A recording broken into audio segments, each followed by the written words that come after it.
अस्सलामुअलैकुम dear students, मेरा नाम है हसन रज़ा और आप कर रहे हैं क्लास 9th की फ़िज़िक्स। डियर स्टूडेंट्स, हमने अपनी प्रीवियस क्लास में टेम्परेचर स्केल्स क्या होते हैं, टेम्परेचर स्केल्स को सेट कैसे किया जाता है, टेम्परेचर स्केल्स में कुछ कंपैरिजन और इसी तरह से कुछ फार्मूलाज एक से दूसरे स्केल में जाने के लिए देखे थे।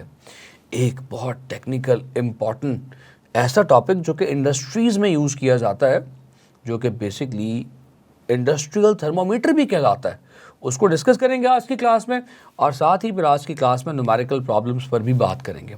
Let's talk about thermocouple. ये थर्मोकपल क्या है, इसको भी ज़रा साइड पे करते हैं, भूल जाएं यहाँ पर कुछ लिखा हुआ है। नॉर्मल क्लिनिकल थर्मोमीटर्स की या रूम थर्मोमीटर्स की लिमिटेशन क्या है?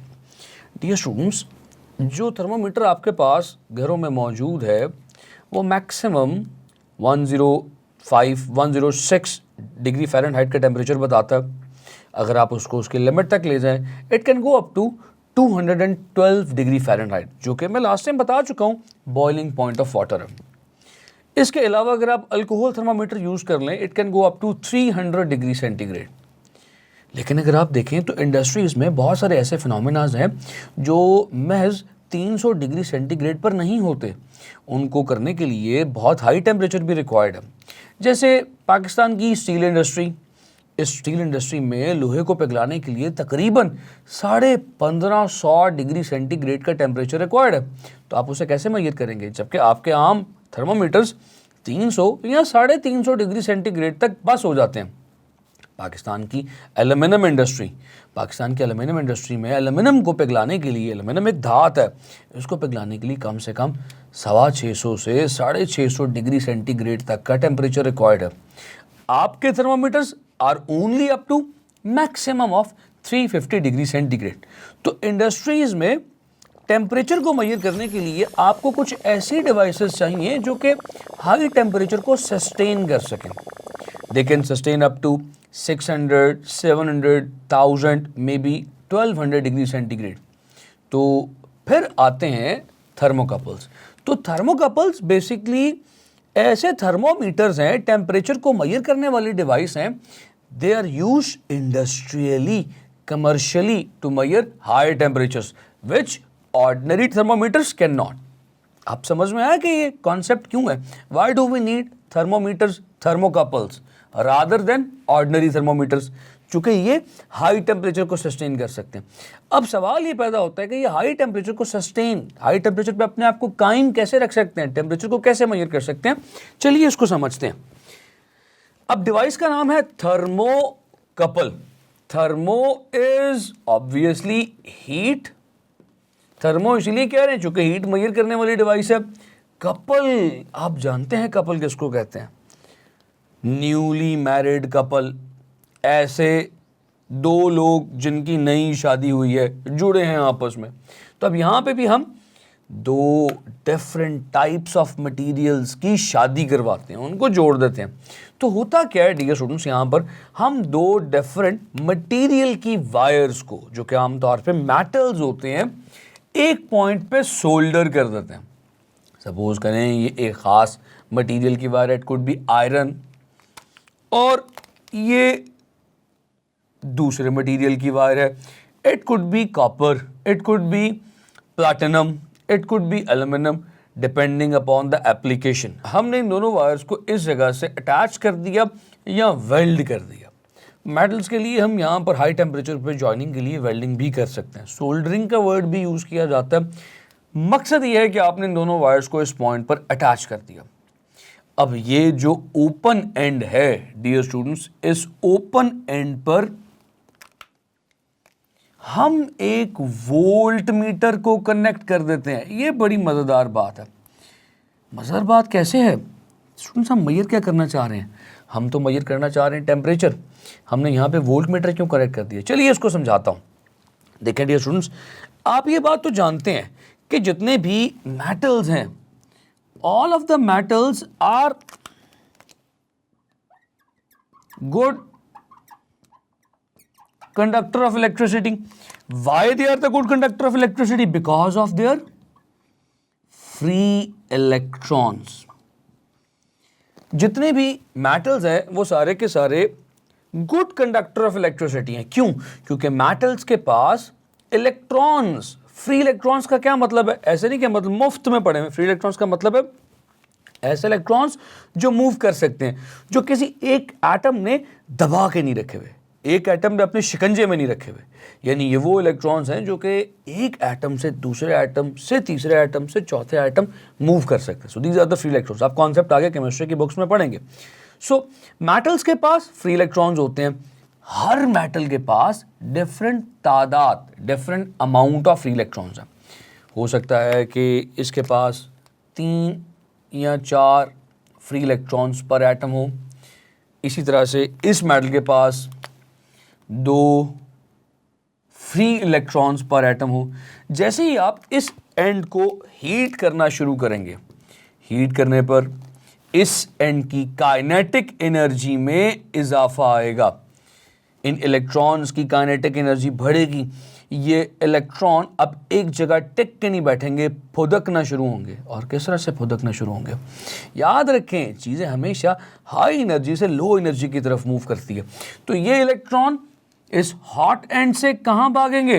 इस कोल्ड एंड की तरफ। और यहाँ वोल्ट मीटर से होते हुए वापस इस हॉट एंड की तरफ आएंगे।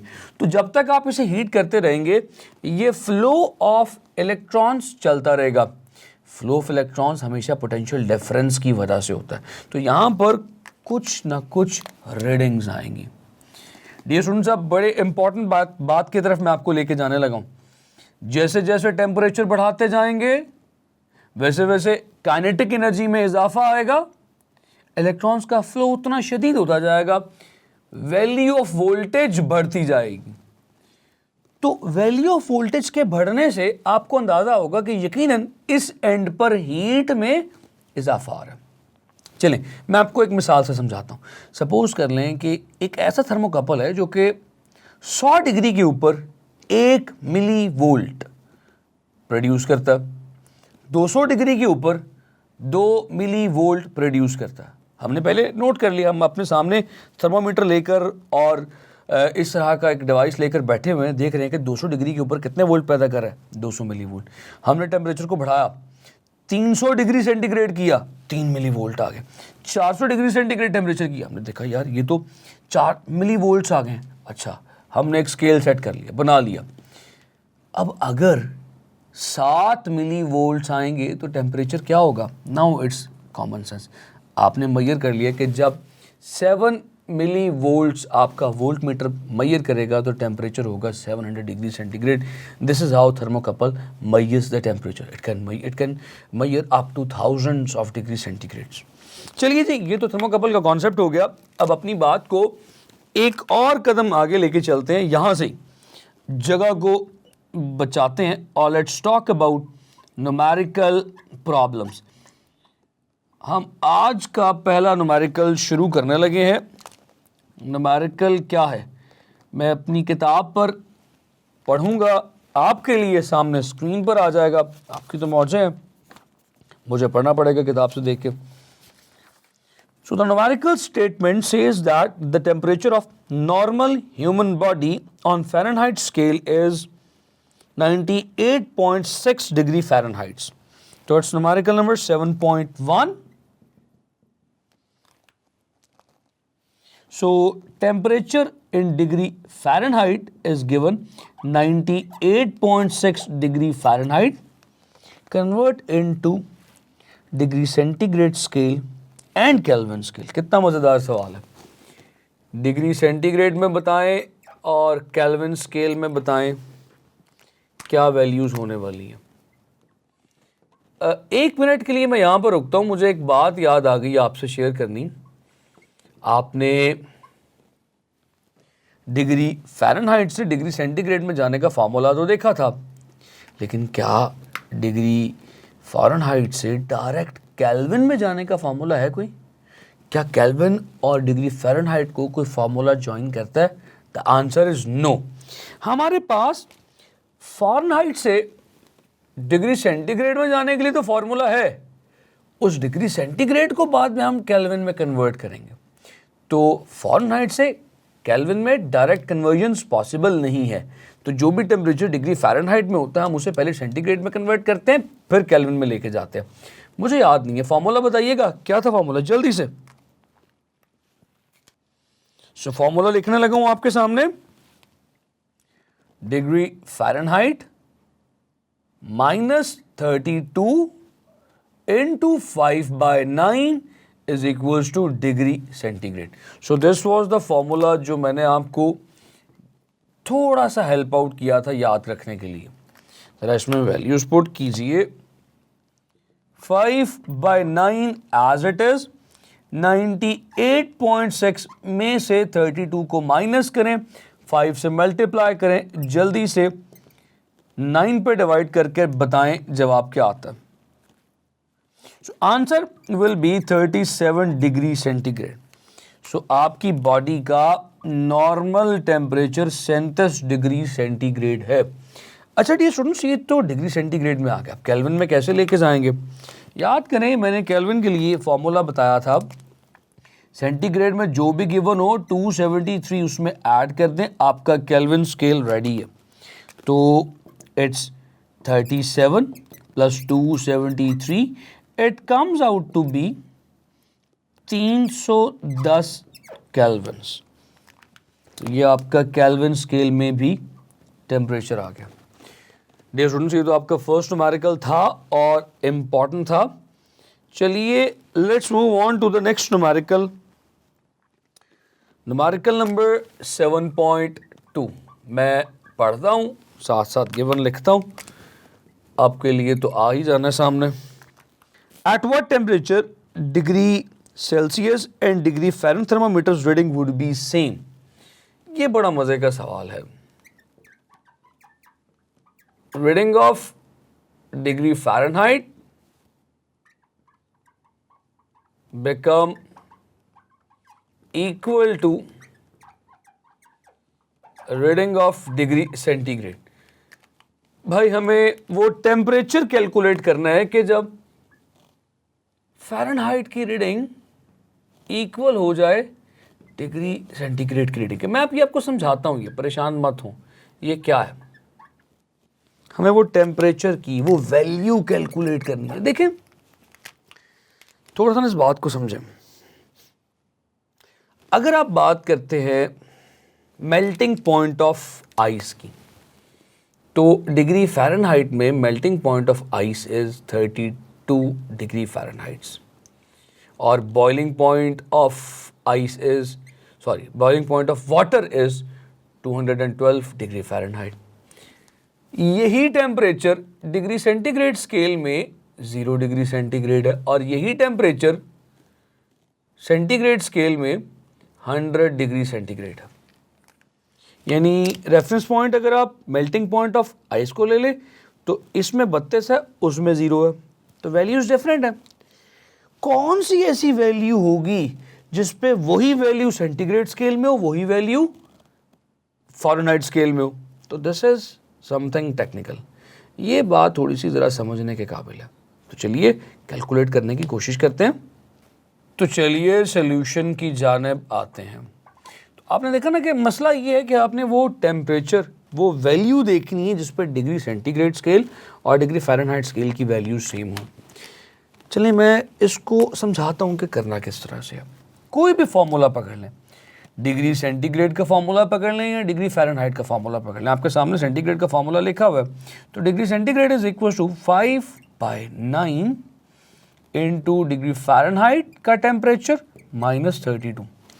डियर स्टूडेंट्स देखें, मैं चाहता हूं कि कोई ऐसी वैल्यू कि जिस पे जो भी वैल्यू हो वो फ़ारेनहाइट पे भी वही हो, सेंटीग्रेड पे भी वही हो, फ़ारेनहाइट पे भी वही हो, सेंटीग्रेड पे भी वही हो। तो मैं ऐसा करता हूँ, इन दोनों की जगह मैं चाहता हूँ सेम वैल्यू हो, एक्स पुट कर लें। अगर डिग्री सेंटीग्रेड की वैल्यू x हुई तो डिग्री फ़ारेनहाइट की वैल्यू भी x होनी चाहिए।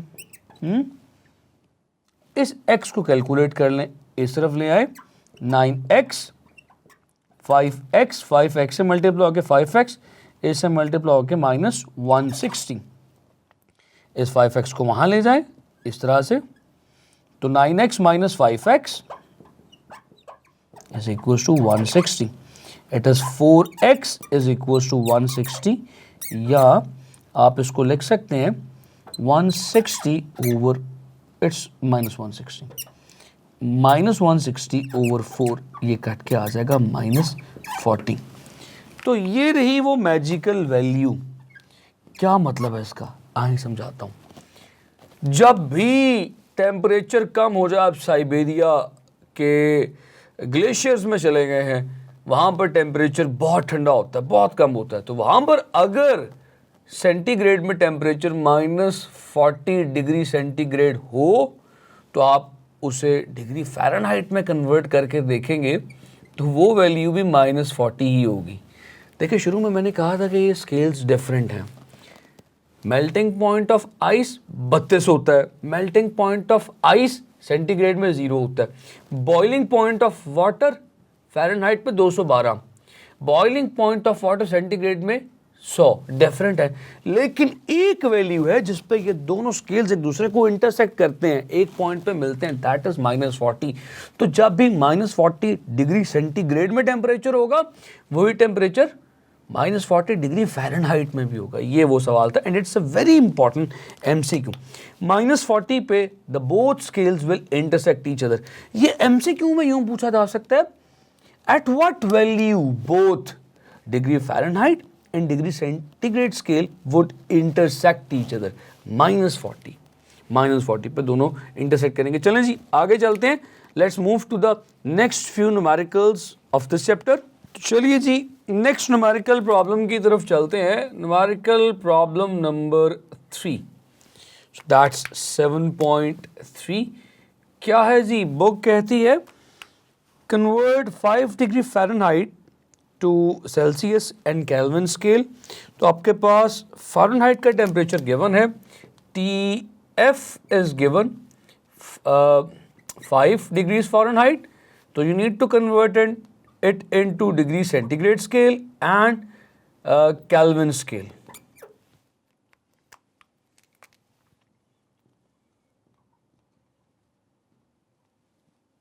तो डियर स्टूडेंट्स, अब आप इसमें फिर वही पुरानी बात को, पुराने कॉन्सेप्ट्स को रिकॉल करें. मैं बता चुका हूँ कि आप फ़ारेनहाइट से सेंटीग्रेड में तो जा सकते हैं, फिर सेंटीग्रेड को केल्विन में लेके जाएंगे. There is no direct conversion of Fahrenheit into degree Kelvin, into Kelvin scale.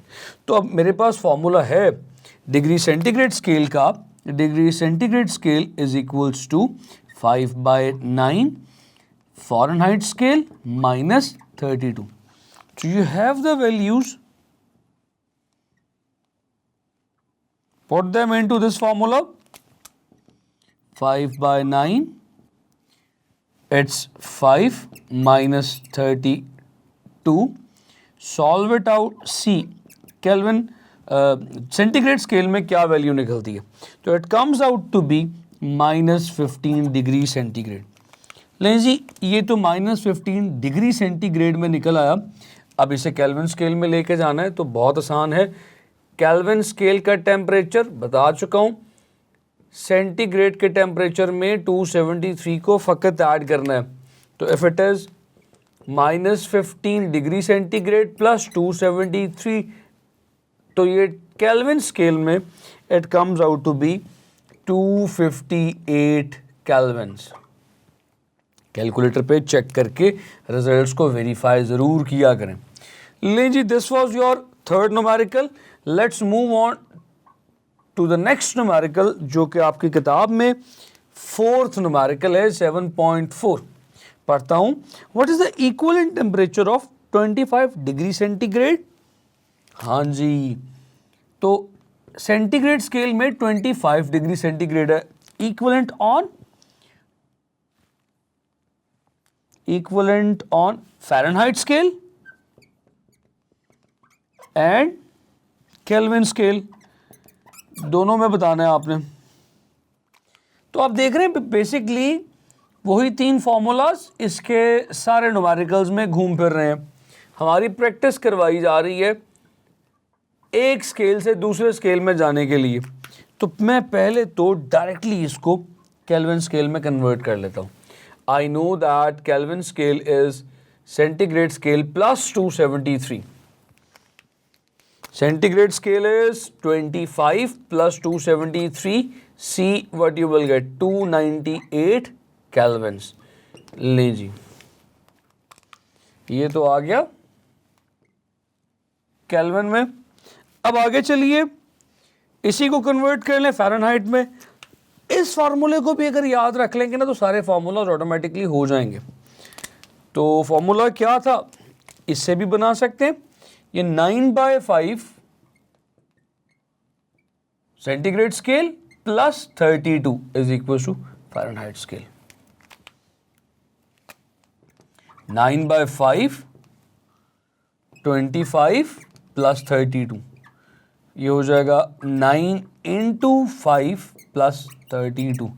It's 9 into 5 45 plus 32. So your answer is going to be 77 degrees Fahrenheit. लें जी, your numericals are gone. उम्मीद करता हूँ कि ये chapter along with the all concepts and numerical आपने समझा है. अपना बेइंतहा ख्याल रखें. मिलूँगा आपसे अगली क्लास में अगले चैप्टर के साथ. See you in the next class. अल्लाह हाफ़िज़.